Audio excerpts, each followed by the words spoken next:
হরে কৃষ্ণ বন্ধুরা, কেমন আছেন আপনারা? আশা করি আপনারা সকলেই ভালো আছেন। বন্ধুরা, এর আগের ভিডিওতে স্টাফ ইডলির একটা ভিডিও নিয়ে এসেছিলাম। তো বন্ধুরা, ইডলির ভেতরে স্টাফিংটা আমি কিভাবে তৈরি করেছিলাম সেটারই ভিডিও আপনাদের সামনে তুলে ধরলাম। ইডলির ব্যাটার তৈরি করা এর আগের ভিডিওতে দেখিয়েছে। তো ইডলির ছাঁচের মধ্যে প্রথমে তেলের একটা ব্রাশ করে নিয়েছি, তারপরে সেই ব্যাটারটা 1 চামচের মতো দিয়ে তারপরে সেই স্টাফিংটা দিয়ে দিলাম, তারপরে সেই স্টাফিংয়ের উপরে আবার ইডলি ব্যাটারটা দিয়ে দিলাম। তো এইভাবে করে নিলাম। তো আরেকভাবে দেখাচ্ছি। তো এবারেও আমি এভাবে প্রথমে ব্যাটারটা দিয়ে তারপরে স্টাফিংটা দিয়ে দিলাম, তারপরে সেই ইডলির ব্যাটারটা এভাবে ভরে দিলাম। তো বন্ধুরা, এভাবেই আমি স্টাফ ইডলিটা তৈরি করেছিলাম। তারপরে এটা আমি স্টিমে চাপিয়ে দেব।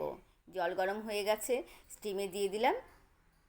15 থেকে 20 মিনিটের মতন আমি এটাকে স্টিম দেব, তারপরে এটাকে নামিয়ে দেব। একটুখানি ঠান্ডা হয়ে এলে পরে তারপরে আমি এটা চামচ দিয়ে উঠিয়ে নেব।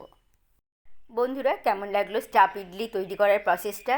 ভালো লাগলে একটি লাইক ও কমেন্ট করবেন, আর আমার চ্যানেলটিকে সাবস্ক্রাইব করে আমার পাশে থাকবেন। ভালো থাকবেন আপনারা। রাধে রাধে।